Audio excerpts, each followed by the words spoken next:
Hey everyone, hope you're all well this fine morning. I hope you have your coffee in hand.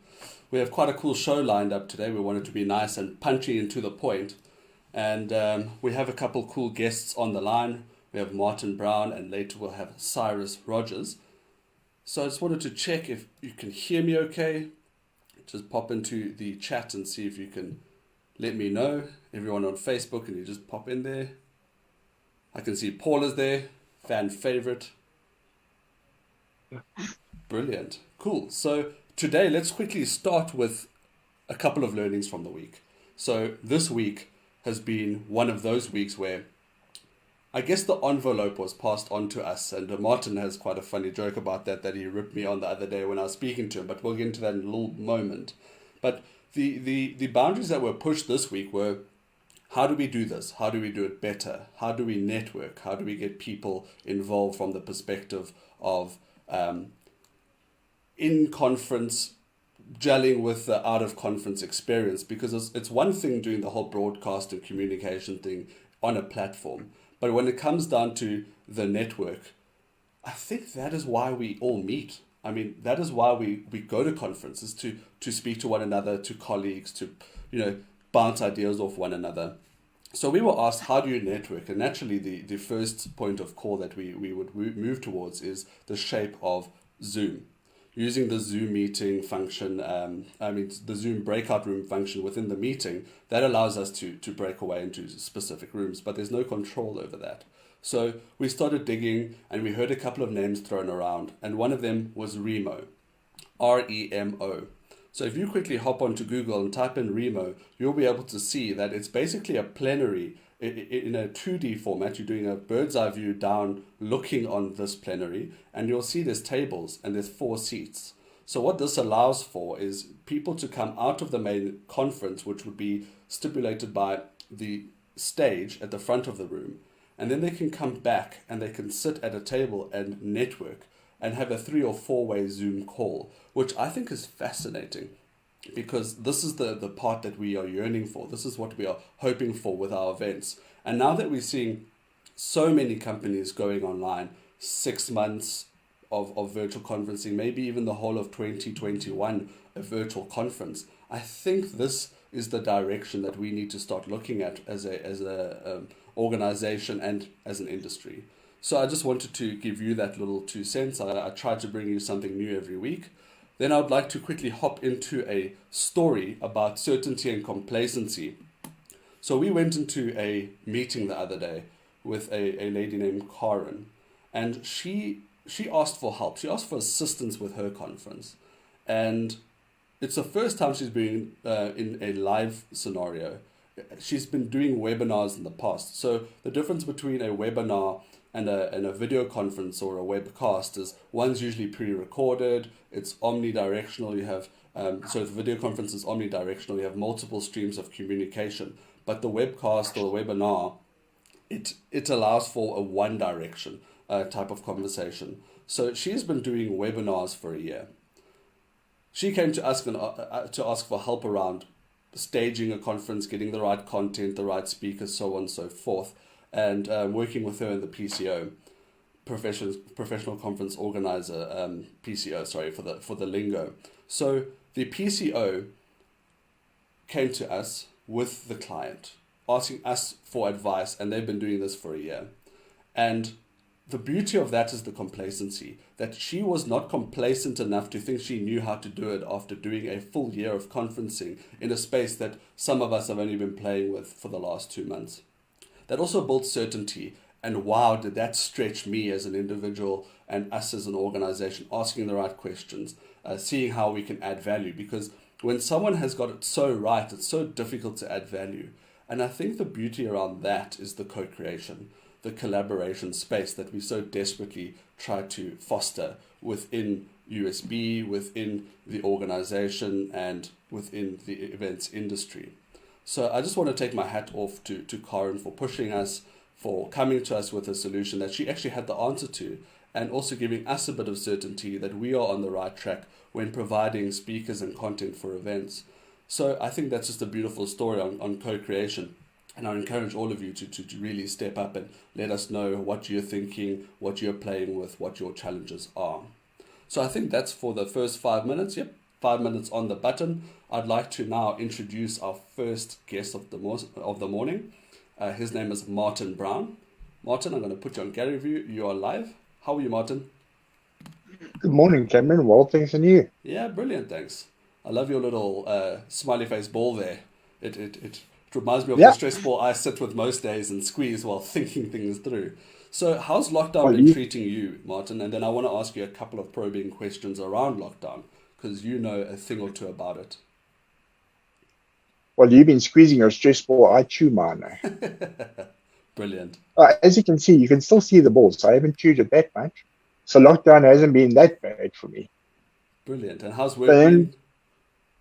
work, well, it started again, so back at it, getting working production out. Luckily, we're one of those firms that we could go back after lockdown and just continue on, so we didn't lose too much of it. Brilliant. So, just to give the viewers a bit of context, Martin, what is it that you do? I know you've got three different businesses running at any given time. So, we're talking now the wheelchairs and making the wheelchairs, right? Yes, wheelchair manufacturing, design, marketing, and sales of custom all-terrain wheelchairs, especially South Africa, but we also do export globally. Brilliant. And what's the other two businesses before we start probing into the lockdown aspect of your life? Well, the other one is something I started new last year, because I had all the tools and equipment to basically build wheelchairs. I thought I'll go into the customization of security bars, gates, CNC cut work, basically metal fabrication. Brilliant. So, And, Martin, and I the do. third one, Sorry, Martin, carry on. sorry, the third one is obviously your speaker business, which is a business on its own. Exactly. So, with respects to your speaking business, I've seen you speak a couple of times. We saw you earlier this year at an internal showcase speak, and watching you speak was like having the air sucked from the room. It was so quiet. Would you like to just talk to us about the first 10 minutes of your speech or your talk or your presentation that day? And then I'll ask you the questions around the lockdown, going into depth about how long you're in lockdown with that post on Facebook of 574 days, if I stand to be corrected. Yeah, but we can. It all depends. Those were the days where I was isolated to one bedroom, and then you could 3.5 years. I waited to get an electric wheelchair, so that I was even locked down for longer, where I Sure. wasn't mobile or ability to go everywhere. No, that's fascinating, Martin. So, from the perspective of lockdown, mental tenacity, and I think you're one of the mentally strong people. I think bar one person, David Goggins, the book I just finished, he ran a ultra marathon, 100 miles in 24 hours. But you run a marathon daily in your mind, and obviously these types of things that you have to deal with from having those lockdown experiences of being in a room for just shy of 3.5 years. What mental tenacity did you build? How did you get through it? How did you coax yourself to get up in the morning, face yourself, and think about the next steps to recovery? You're so right. The situation we are finding ourselves in now takes a lot of mental strength, mental tenacity. But one thing that we have to realize is we are going to fail some days.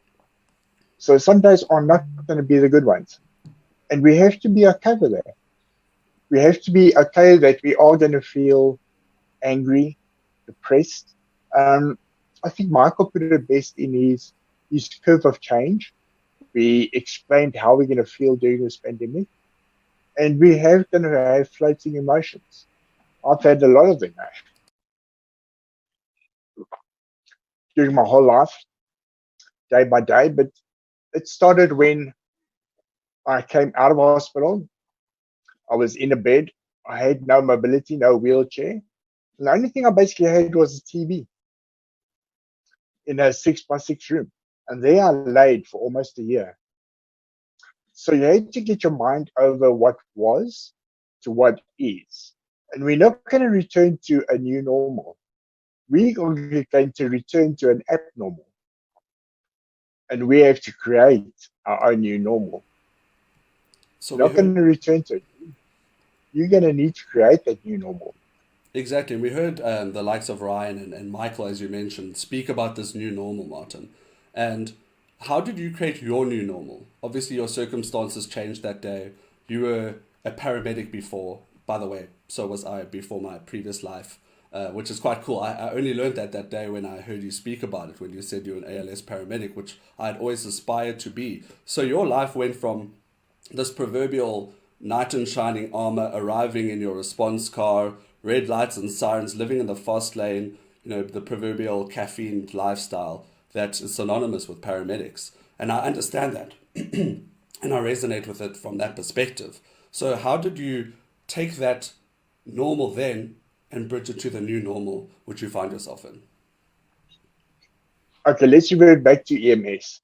We know that the first thing we do when we get to a scene or to a patient is safety, airway, breathing, circulation. Am I right? Eh? So let's elaborate on the safety part. Firstly, dead heroes don't save lives. Exactly. So you first have to look out for your safety and the safety of your crew. Well, in this lockdown situation, we have to do the same thing. Instead of safety for your crew, you have to look at yourself.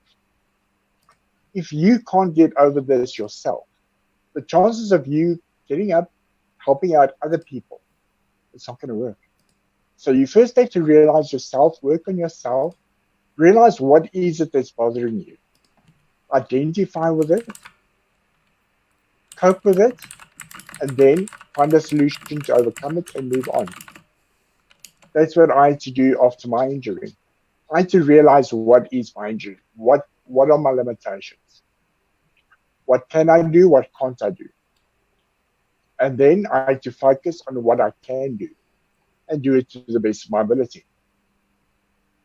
So my EMS helped me a lot to get where I am now.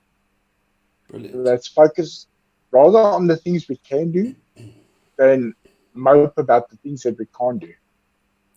So Martin, I'm loving this idea of let's use the paramedic analogy, let's use the scene safety. So the scene size up is the most important part when arriving on scene. The first thing you do is you look around you, you make sure, as you say, there's no obstructions, there's no one that's going to hurt you, or there's nothing that's going to hurt you.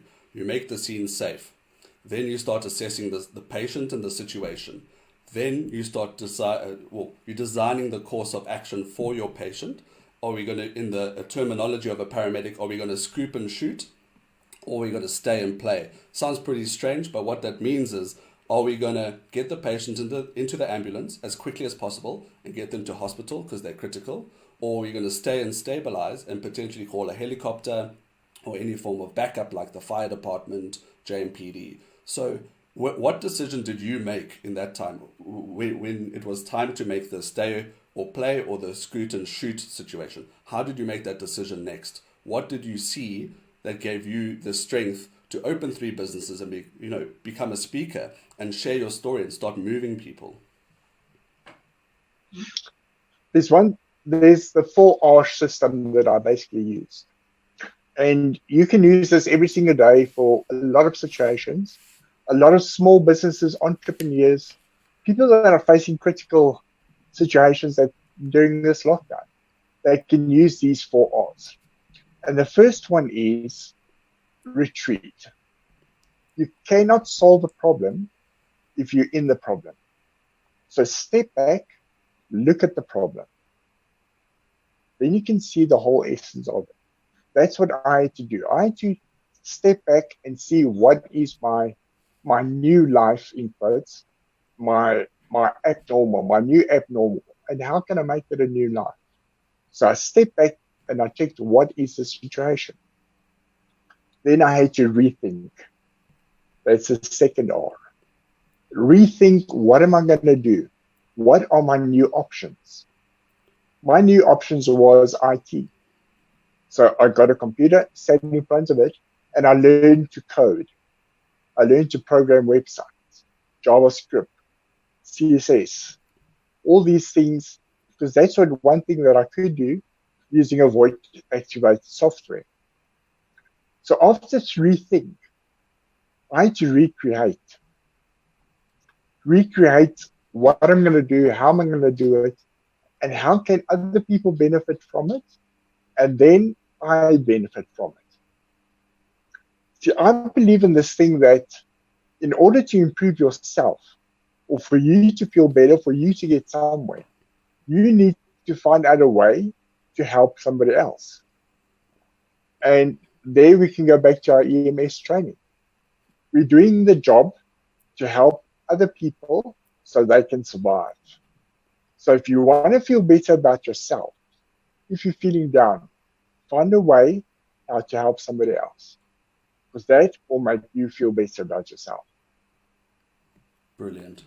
And I think the retreat part, it's a little bit of a saying that has been adopted from the normal rule of thumb saying, you know, when they say the rule of thumb is this, this, and this. In the emergency services, the rule of thumb is if the scene is unsafe and you can cover the scene with your thumb, that means you're far enough away to wait for police. So I think that's brilliant. It ties into your retreat R. Rethink. Obviously, you have to rethink your strategy. If your patient is in harm's way, but you might be in harm's way, you have to get someone there that can solve the problem. And then you have to recreate the process of getting there because the golden hour might be slipping away. So all of this is so relevant to lockdown, to how we're recreating ourselves. And we've got Cyrus Rogers on the line who I want to come to next. Cyrus, if you could just unmute yourself so long. Cyrus talks about leadership, leading in the winner's circle. And leadership now, more than ever, is being counted. How you show up, I think Justin Cohen said this, how you show up during lockdown will be remembered far longer than lockdown will last.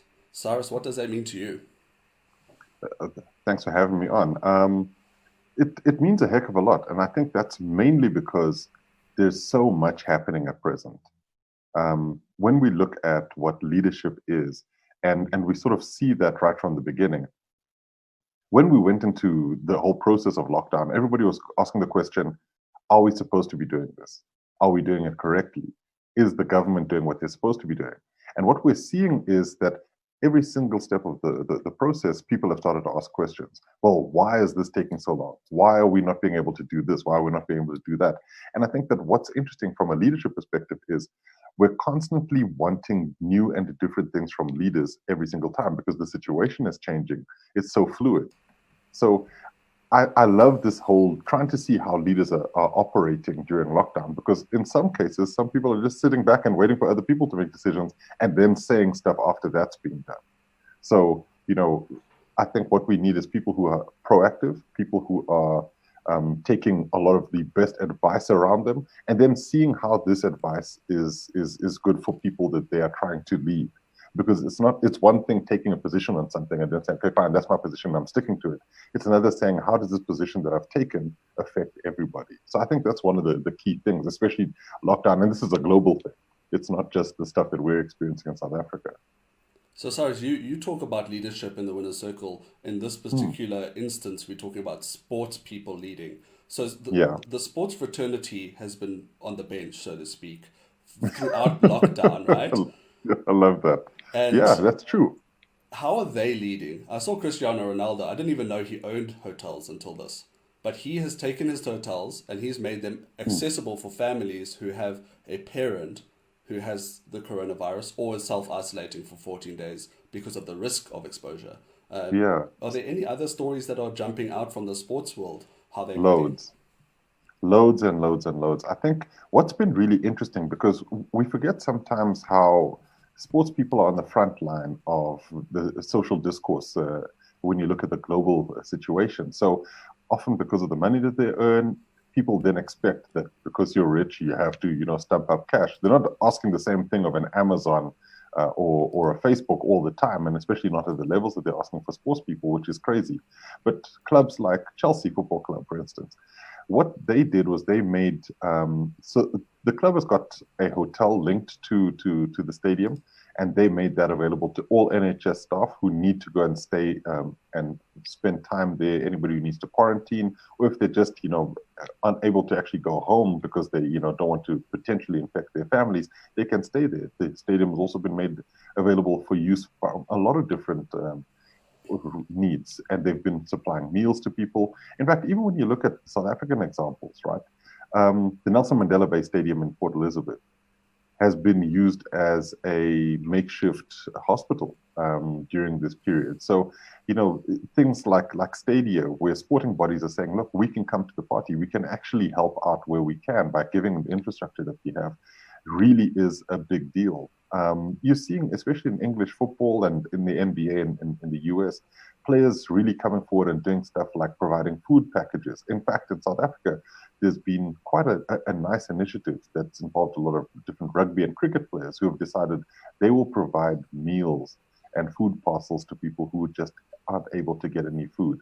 And that's something that people can do generally. It doesn't have to be sports people, but they have a lot of the time, they've got the means when it comes to financial resources. So you're seeing people definitely come to the party. But I think more than anything, what we're seeing is humanity come forward, where people are saying, I am a person who wants to help others. And that's what's critical.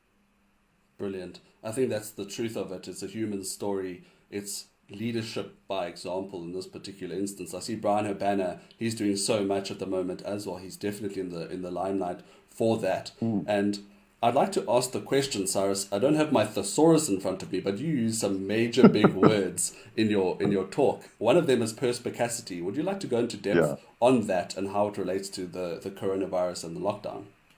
Well, it's actually a really interesting thing. So perspicacity is one of those words where you sort of stumble upon where you start. How better can I say this thing? And it really is about having acute mental vision and shrewdness. So let's think about lockdown. In fact, let's think about the coronavirus as a whole. And I don't necessarily want to get into too much of the politics, but look at the US situation, right? Perspicacity really is about sort of forward planning, forward thinking, and also understanding what the future holds. So you have to can either visualize it, because it does mean actually visualizing things, but it also means being able to look ahead and think about how things should work in the future. So look at what's happened in the US. There is documented footage of Barack Obama and his team setting up a pandemic response unit. They went and they actually put together a plan about how things can be done if a global pandemic does come to pass, what sort of measures you should be taking, the kinds of things that you need to do in order to make sure you're prepared for anything like this happening. Obviously, that administration ends, a new administration comes in with President Trump, and they just nix everything. They get rid of all of the playbooks, all of that stuff. And then you're left in a situation where you're suddenly like, hang on, we don't have a strategy. Nobody prepared us for this. So you've got sort of two schools of thought here. People saying, okay, fine, somebody has made a plan for it and you weren't necessarily going to use that. And another saying, well, we didn't think that plan was worthwhile because we didn't think that something like this was going to happen. Nobody foresaw it. And I think that's one of the political and real world examples of having perspicacity when it comes to the coronavirus itself. I don't think anybody can really sort of imagine a world where you'd suddenly need 10,000 hospital beds all at once because of the way people are being affected by this pandemic and this disease itself, or rather this virus. So you have to be able to mobilize. And I think this is what's interesting, is that when you look at it from perhaps a economic standpoint, how does one prepare their economy for a situation where all of a sudden the workforce is no longer involved? You're sitting at home thinking, okay, fine, I guess maybe in a month, 2 months, I might be able to go back to work. 3 months, it depends as to where you are. And what is the fallout of that? So in South Africa, for instance, we've had so many ailing state-owned enterprises that have needed government bailouts for years and years and years. Now we're in a situation where it isn't just a running costs scenario, it's we need this, the support of government to stay alive for the next day, for the next month. And are the taxpayers able to contribute to that? Because nobody's going to work. What's the tax-paying situation like? So it's you have to have scenarios that play out, and then you prepare for those. And I think that you can see in spaces where people are prepared, and other spaces where people are just clearly, going with the winds. Very well said, Cyrus. And I just want to maybe have you, for the next 2 or 3 minutes, just discuss with us what the rest of your talk is about, because we know you as the Velvet Voice. You are our go to Yeah. MC, but you also speak at all sorts of levels. You can speak to C suite, you can Hmm. speak to the troops. Can you touch on that a bit? Yeah, so one of the things about the talk that I give, Leading in the Winner's Circle, is it's really, I deal primarily with leadership, which is something that I love studying. I love seeing how leaders work, and primarily also in the sports field, because I think sport translates to life in pretty much every aspect. You can have leadership with sports leadership lessons to be learned within how you conduct yourself on a daily basis. Do you miss a doping test, and how does that affect you? So one of the things that I realized was that people needed to understand what leadership meant from a macro level and also individually. So how do you lead when you're an organization? How do you lead as the CEO of a big business? And then also, how do you lead yourself and conduct yourself as a person in the life that you lead? So I felt this was something that needed to be brought to people's attention, to really humanize a lot of these stories and then say, here are some examples you can actually use in your own life that come from just being able to see what Brian Abana is doing or what Ryan Giggs is doing, and then nitpick, the specific aspects of that really work. One of the things I love about the talk itself is that it's not just about leadership; it's about success and it's about greatness. These are two other aspects that I actually have studied a heck of a lot. And the reason I like to study them is in order to be a success, you need to know what success looks like. And you also need to understand how people got to that level. So this is also about trying to teach people how they can become successful and sustain their success. You look at somebody like Alex Ferguson at Manchester United. Um, Manchester United are, they become known and they're synonymous with success. In fact, that's what the club has been known for. I'm not a Man U supporter by any stretch, but the whole thing for me is understanding how things have been achieved in a club like that. And then realizing that there are sort of 5 principles that I talk about in the talk, which is communication, culture, doggedness, perspicacity, and rectitude. And understanding how all of these things fit together to give people the semblance of what a perfect leader is, but also that you don't have to have absolutely every one of them. You just have to understand how all of them work for you as a leader and how you have to use those in order to become great and in order to become successful. So going back to United scenario, one of the things I loved about this Alex Ferguson story was that they went he went to United thinking, okay, how can I change this club for the better? How can I take them from being a fairly successful club who've done some stuff many, many years before he got there to one that has got a sustained success? And he said, we change that by changing the culture. We change that by looking at how people operate, how we train, how people, the staff, the support staff in the club are also treated. And then with that rolls out, and it also starts with me. I have to be one of the leaders from the get go. So if a player starts to become problematic, they have to understand they're no longer bigger than the club. You can't have somebody who can just waltz in and out of training and do whatever they want. They have to think of the group first. So culture was important, but he also had a plan. So he used perspicacity, where he settled down, sat down, and looked at how he wanted to change things. And being dogged when things get tough, because he came very close to losing his job, Sir Alex Ferguson. I think he went something like 7 years without winning a trophy when he first started. And in that final year of a trophyless time at the club, they were like, oh, is this guy really the guy to do it? Till they won the FA Cup. Then everything changed. And this is one of the things that I love when I talk about success, because success breeds success. If he hadn't had that victory and the FA Cup win, he might have been fired. And if that had happened, we'd never know about the Alex Ferguson, or we might not have known about him the way that we do now. So there are things like that play out in business all the time. And I think that's what I loved about the talk itself, and what I love, giving when I give the talk to people is they suddenly see these examples and think, oh, I never thought about that, and this is the beautiful thing about how it all works. Brilliant, Cyrus, and thank you so much for your time. I do know you need to run at 1:30 to get ready for your interview, so thanks for finding Sure. the 15 minutes to quickly hop in. So I'll let you run off. Cyrus, thank you so much. Thanks. We'll be No, thanks so posting much. And about thanks. your talk on Facebook and LinkedIn for people to have a little bit more of a read. Let me quickly pop back to Martin. So Martin, I don't know if I got the last R written down here. So I've got retreat, rethink, recreate. What was that last R? That last R is something that we have to do every day, constantly in our businesses and in our lives. And that will be reinvent. Reinvent, reinvent, reinvent. Because we're moving at such a pace. We actually just got pushed into the fourth industrial revolution. We thought we're going to ease into it. Well, the lockdown just pushed us into it. So you have to constantly reinvent yourself, your own brand, and your company. Brilliant. That's amazing. I love acronyms and I love mnemonics. I think that's the world I come from, and so do you. So these four R's: retreat, rethink, recreate, and reinvent are probably the best toolkit we could give you this morning in terms of dealing with the coronavirus and the aftermath and the change, the forever changing playing field that we are currently in. So, Martin, I just want to go back to January where I watched you speak at a conference.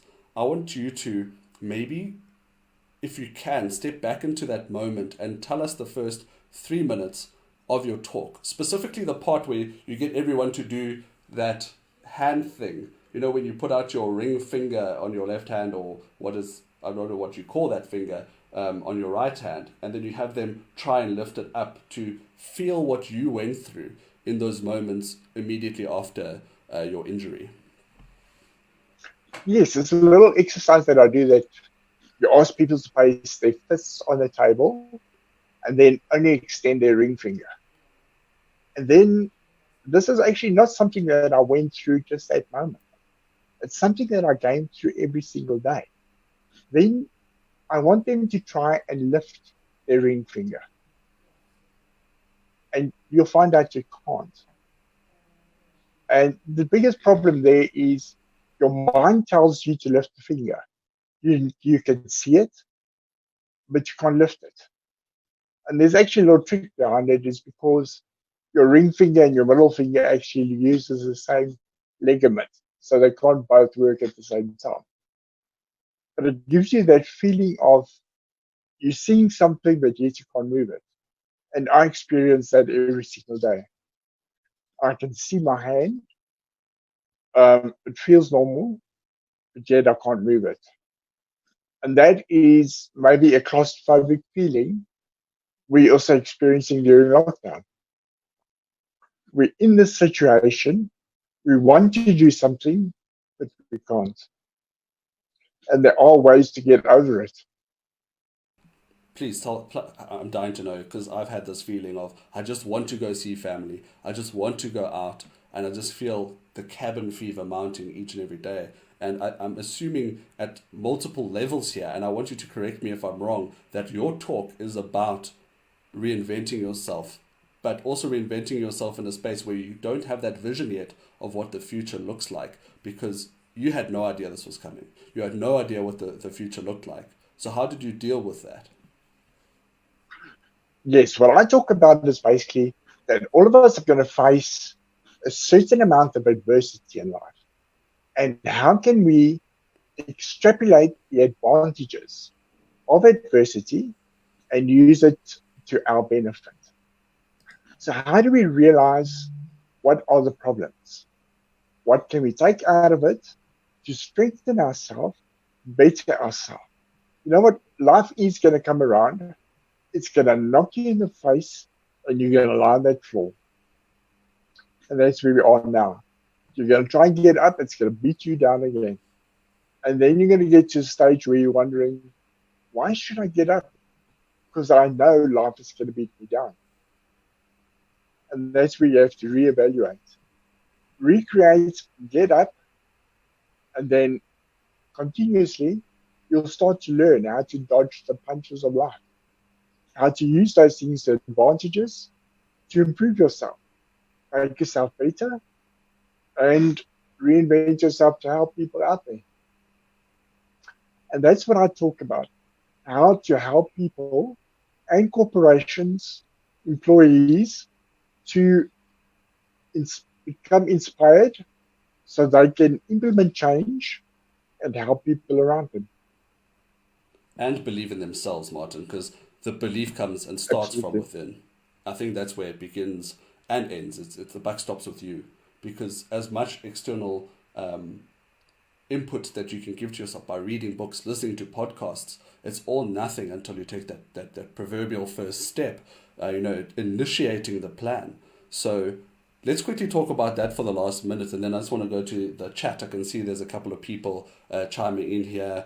You can see MJ's here, Peter van Ketz, some of the team, and a couple of other viewers. So let's go into there. By the way, people are saying hello, so you can say hi back quick if you want to. Us boys, all the crew. Brilliant. So let's do first steps. Let's treat this from the infancy of the problem. What should people's first steps be going into level 3, level 2, level 1 of lockdown and beyond? It's not going to be easy to move. We might think, okay, we're going to move into lockdown 3, lockdown 2, but you must realize that the world out there is abnormal. It's abnormal. Sadly, it's not going to be the way we thought it's going to be. And it's up to us to create this new normal. So as we ease into this, do not think it's just going to be a jump to the next step. It's not. You need to realize what is out there. This COVID-19 coronavirus, some people say is 5G, which really you need a vivid imagination to think it's 5G. It's going to be with us for a very long time. We need to realize it and identify with it, and to see what can we change to be with it and to continuously improve ourselves. We're now sitting here on a Zoom conference call, speaking to the whole world, which we didn't imagine is going to happen in 2 months ago. Yet, here we are. How can we make the best of the situation? How can we, as professional speakers, trainers, inspirers, still do the same for our clients? You know what? We actually hate doing this. We love being on stage. We love speaking to the people, feeding off our delegates. That's what we do as conference speakers. Now we're sitting here on a mobile phone. We can't feed off our people. So it's tough for us. But yet, it's not about us. We can help the delegates out there. We can still help you to improve your company, help your employees to get over the situation, help you to create abnormal to a new normal. And as Cyrus spoke, he mentioned something that we saw a lot from our sports people, and that is servant leadership. Us as speakers are still here to serve you as delegates, as corporates, and we can still do it even if it's via technology. Boom. I think you absolutely nailed that. And let's ask one question. This is from the group. MJ asks, Martin, what would you say to people who have moaned about lockdown? You've successfully mastered your personal lockdown and reinvented yourself. Michael, I think we all have a reason to moan because we all are dealing with this on our own emotions.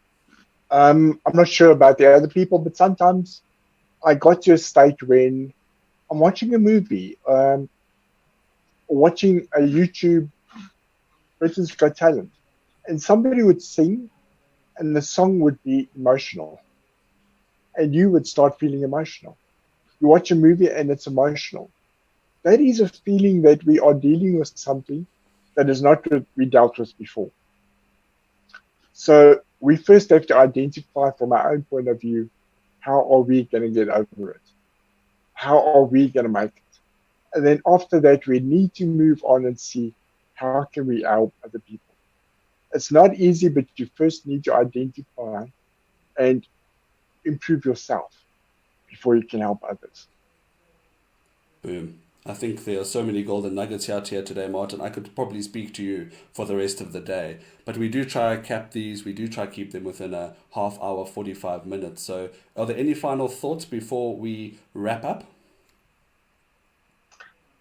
Do not expect that everything is going to be normal. You have to create the new normal. It's all up to you. We can't expect other people to create it for us. So be a thought leader, be a creator, and re-innovate the world out there. It's the only way we're going to get to a new normal.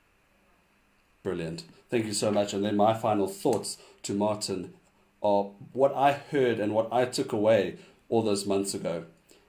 Martin, you said in your speech, and I might get it a little bit wrong, but this is how I remember it, and this is how I felt leaving the room, which is the most important part of witnessing a speaker, is you said, in that moment, I knew I would never move again. I'd never move again, right?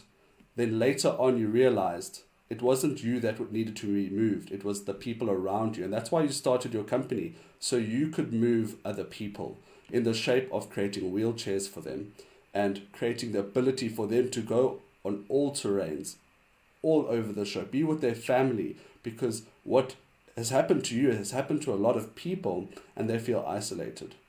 So I think that is the biggest thing for me, is that it's okay to feel isolated. It's okay to feel that you might not be able to do something for yourself anymore, but doing it for someone else is actually where the value truly, truly lies. Any thoughts on that?